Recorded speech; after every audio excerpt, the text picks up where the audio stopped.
Ding ding. Hey everybody, Ding. welcome to Midwest Parrot Talk Radio. I am Greg. That is Deb.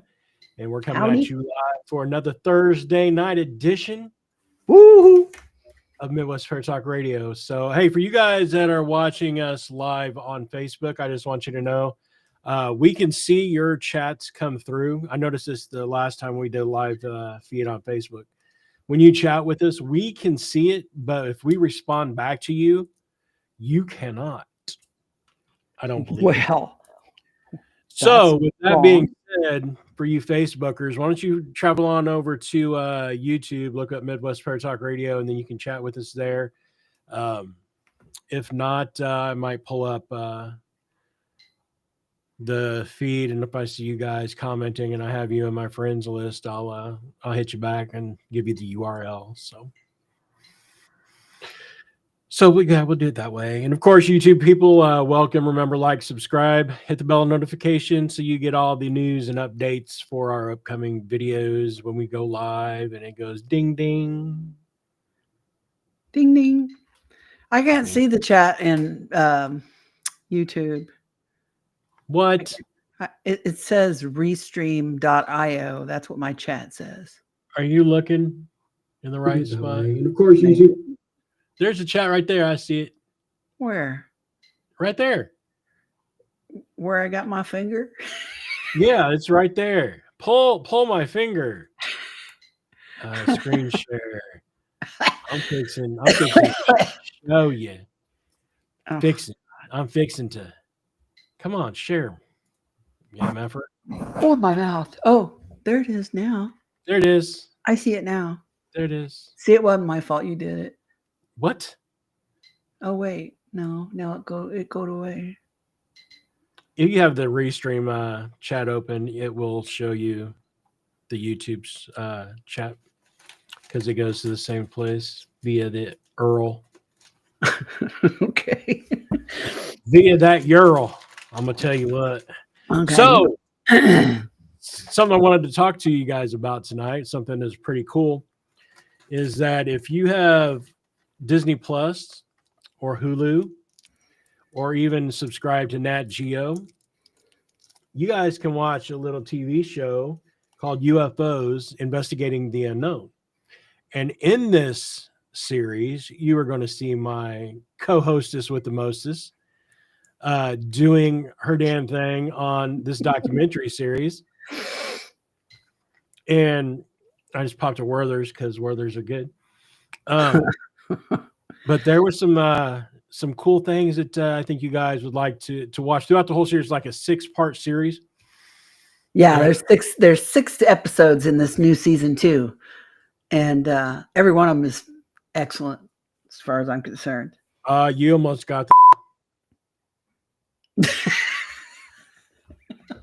Shut up.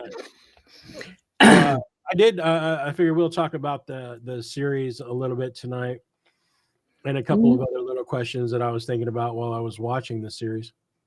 And I know, full disclosure, I didn't watch them all. I started off and got through the first one and half of the second one. Then time started creeping up on me, and I decided to watch the ones that you were in. Yeah, I'll go back and watch the rest of them tomorrow during the day. But I think they're all good.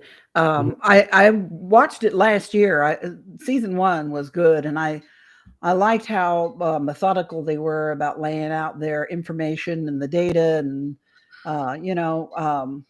it was season 1 was more nuts and boltsy kind of things, and then they went into later in the year into the congressional hearings and the whistleblowers and things like that. And some of these season 2, there's a little bit of that in this as well. Yeah, the first couple of episodes, it was pretty heavy. Yeah, I worked on this last year. Was it August when I went to New York? It was July. Yeah, July or August when I went out to New York, just a couple of days, and we did this filming. I'd gotten a call from Leslie Kane, who I knew for, who was also in it. Yes, and she's also, I think, a producer or something. But I've known her for, I was thinking about it today, maybe 12 or 14 years, something like that.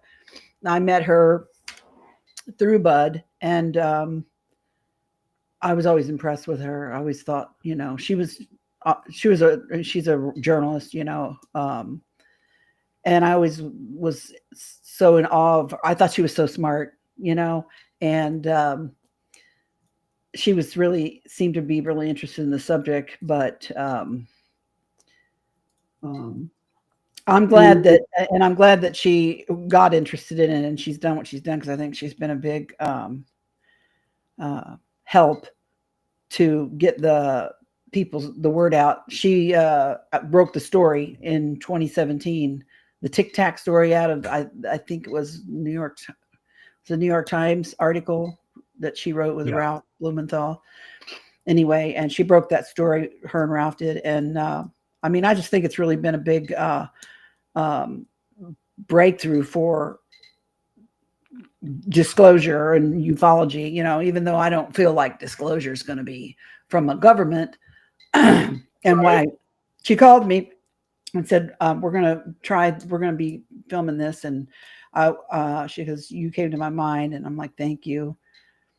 I so like the way when you watch this, I tried to watch it as if I had no prior knowledge of, the whole abduction phenomenon. You know what I mean? No skin in the game. Yeah, and just try to watch it as an outsider and try to get a feel for what it might feel like or look like to somebody who hadn't had this experience or didn't think they had. And the way they laid it out, and they did it so smartly and so methodically, and they included the science and the medicine and the psychiatry and I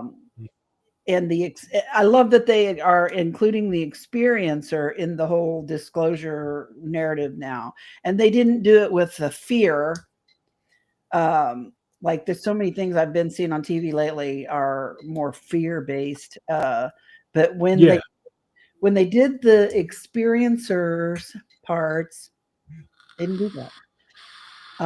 They really didn't. As far as I'm concerned, they didn't draft any narrative at all. They let us tell our stories, and our stories set the tone or the narrative. You know what I mean? Right. They listened to us, and they didn't edit us into some kind of 3-ring circus or some sensational. It definitely wasn't done with the intent, I don't think, of making a circus sideshow attraction out of what they were doing. I was so impressed. Uh-oh. Deb locked up. This. This is the first time in 40 years. Damn it. Am I still here?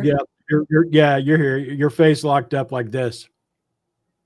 Oh, no, I think I just did that, didn't I? But no, I agree 100%. I thought they did it very tastefully. In the experiencers, it's a part 1, part 2 experiencers in the episodes.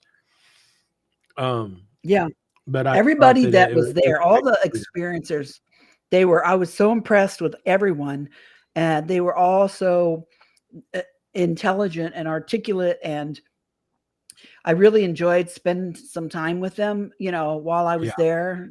It was too brief a time, but it was nice to meet all of them. I had a little bit of contact with a couple of them on Facebook before we met in person, and they're all wonderful people. Well, I like the round table, and not crazy.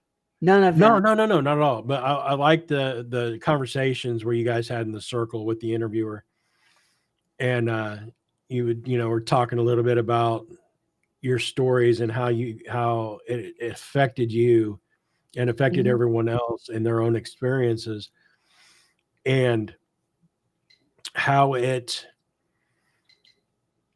you could tell that what the one lady that really stood out for me, the long-haired lady that was 2 to your right, and her pain when discussing it, Yeah, and when she how was a real kid. that pain, yeah, how real Mhm. that pain was for her.